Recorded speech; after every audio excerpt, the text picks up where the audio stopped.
நாயோட தயவு எனக்கு தேவையில்லை. நான் நாய் தான் மதினி. சோறுபட்ட வாழ்த்தவனுக்கு விசுவாசமா இருக்க மட்டும்தான் தெரிஞ்சு. அதுக்காக சமரனுக்கு ஒண்ணுன்னு விட்டுட்டு வேடிக்கை பார்க்க தெரியாது இந்த நாய்க்கு. எனக்கு எதுவுமே தெரியாம அப்படியே செத்து போயிருன்னு நினைச்சேன்னு.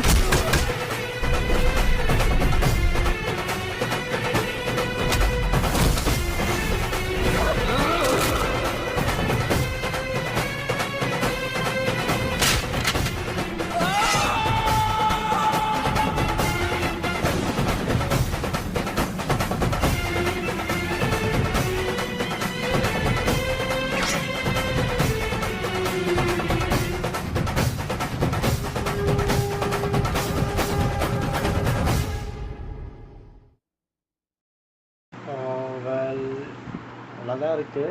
ஆனால் என்ன கதைன்னே எனக்கு புரியலையே. தெரியல.